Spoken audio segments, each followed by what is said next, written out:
नमस्कार, live cities के night bulletin निर्मल बिहार में आपका स्वागत है। आपके साथ मैं मुस्कान। खबरों की शुरुआत करेंगे, लेकिन उससे पहले एक नजर डालते हैं आज की सुर्खियों पे। एनडीए सरकार की पहली कैबिनेट बैठक में 4 एजेंडों पर लगी मुहर। लालू से ईडी की पूछताछ पर भड़की मीसा भारती। जेडीयू की छूट पर सम्राट चौधरी ने किया बड़ा खुलासा। बचपन में खेलने का समय था तब खेले नहीं, विजय सिन्हा का तेजस्वी पर पलटवार। नीतीश से मिलकर पशुपति पारस ने चिराग पर दिया बयान। बिहार से राज्यसभा की 6 सीटों पर चुनाव की तारीख का ऐलान। किशनगंज में न्याय यात्रा के दौरान आरएसएस भाजपा को राहुल गांधी ने किया टारगेट, नीतीश पर चुप्पी। पटना में तेज रफ्तार ट्रक ने 6 को रौंदा। बिहार में 6 महीने में 395 वांछित अपराधी गिरफ्तार। बिहार के कई जिलों में आने वाले दिनों में और बढ़ेगी ठंड। अब खबरें विस्तार से। बिहार में एनडीए सरकार की पहली कैबिनेट बैठक हुई। बैठक में 4 एजेंडों पर मुहर लगी। इस बैठक में बिहार विधानमंडल के बजट सत्र की जो तारीख थी उसे रद्द कर दिया गया और साथ ही आपको बता दें कि अब नए सिरों में इसकी तारीख तय की जाएगी। बैठक के 4 एजेंडे में संसदीय कार्य से 2 और वित्त विभाग के 2 एजेंडे थे। सदन की कार्रवाई बुलाए जाने के लिए सीएम नीतीश को अधिकृत किया गया और साथ ही बता दें कि कोई डेट तय नहीं किया गया है। वहीं बैठक शुरू होने से पहले डिप्टी सीएम सम्राट चौधरी ने सीएम नीतीश के ऑफिस पहुंचकर बात की।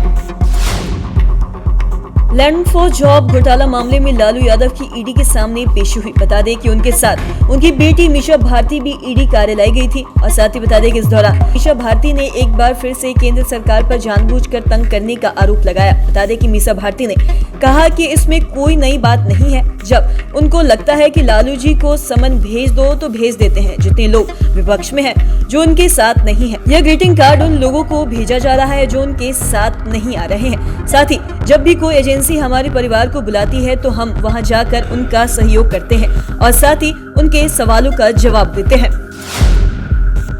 बिहार में डिप्टी सीएम बनने के बाद दोनों उप मुख्यमंत्री सम्राट चौधरी और विजय सिन्हा ने एक साथ प्रेस कॉन्फ्रेंस किया। बता दें कि इस मौके पर सम्राट चौधरी ने अपनी पगड़ी खोलने को लेकर बड़ी जानकारी दी है और साथ ही सम्राट चौधरी ने कहा कि बीजेपी मेरे लिए दूसरी मां के समान है। मेरी जन्मदिन वाली मां जब छोड़कर जा रही थी तब मैंने मुरेठा बांधा था और साथ ही बीजेपी ने उस समय नेता प्रतिपक्ष बनाया था। साथ ही बता दें कि मेरी दूसरी मां के सम्मान में अयोध्या जाकर सर मुड़वाना पड़े तो मैं तैयार हूं। उन्होंने कहा कि नीतीश कुमार के साथ जाने की बात हुई तो मैंने कहा था कि सभी नेताओं के साथ अयोध्या जाकर सर मुड़वा कर पगड़ी भगवान के चरणों में रख देंगे। तो वहीं आपको बता दें कि वहीं ये भी खुलासा किया कि राजद वाले जेडीयू को तोड़ने का काम कर रहे थे। सरकार में रहकर 2024 में जेडीयू समाप्त हो जाएगी।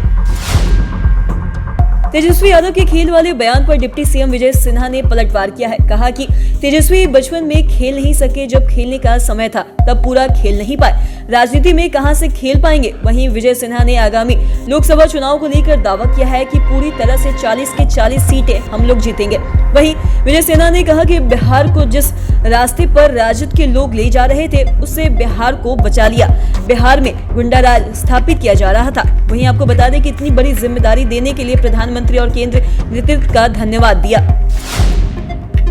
एनडीए की नई सरकार के गठन के बाद केंद्रीय मंत्री पशुपति पारस मिलने पहुंचे। बता दें कि सांसद प्रिंस राज, सांसद चंदन सिंह, विधान पार्षद भूषण राय के साथ मिलने मुख्यमंत्री आवास पहुंचे और साथ ही आपको बता दें कि सीएम नीतीश को बधाई दी। सीएम से मिलने के बाद पशुपति पारस ने भतीजे चिराग पासवान पर हमला बोला और साथ ही हाजीपुर सीट को लेकर उन्होंने कहा कि मेरे अंगने में तुम्हारा क्या काम है। पशुपति पारस ने आगे कहा कि हाजीपुर हमारा है और हमारा ही रहेगा, हम हाजीपुर के सांसद हैं। वहीं नीतीश पर कहा कि मुख्यमंत्री जी अपने पुराने घर लौट आए हैं और इससे काफी खुशी हुई।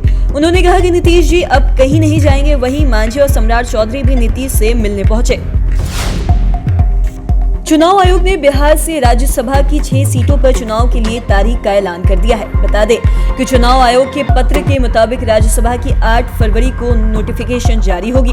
वहीं 8 फरवरी से नामांकन शुरू हो जाएगा। वहीं बता दें कि राज्यसभा चुनाव के लिए नामांकन करने की अंतिम तारीख 15 फरवरी होगी। वहीं नामांकन वापस करने की जो तारीख है वो 20 फरवरी रखी गई है और साथ ही 27 फरवरी को मतदान होगा और उसी दिन वोटों की गिनती होगी। बता दें कि राज्यसभा की 6 सीटों पर चुनाव होने जा रहा है और उनमें राजद के 2, जेडीयू के 2, बीजेपी के 1 और कांग्रेस के 1 सांसद है।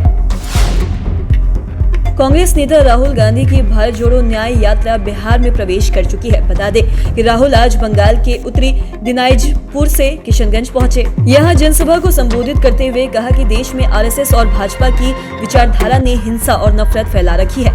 हालांकि इस भाषण में राहुल गांधी एक शब्द भी बिहार की नई सरकार और नीतीश कुमार पर नहीं बोले। उन्होंने आगे कहा कि हिंदुस्तान की राजनीति पर यात्रा का बहुत बड़ा असर पड़ा है। एक विचारधारा जो भाजपा देश के सामने रोज रखती है वह नफरत और एक हिंसा की, इसके खिलाफ मोहब्बत की एक नई विचारधारा खड़ी हुई है।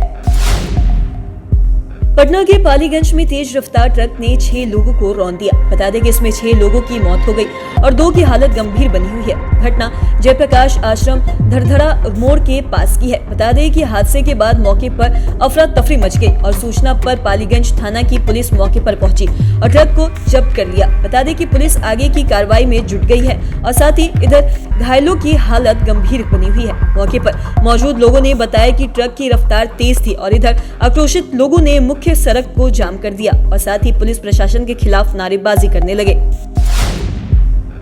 बिहार में अपराध पर लगाम लगाने के लिए लगातार अपराधियों के खिलाफ पुलिस अभियान चला रही है। बता दें कि बिहार पुलिस ने बीते 6 महीनों में 724 चिन्हित वांछित अपराधियों में से 395 अपराधियों को गिरफ्तार कर लिया है।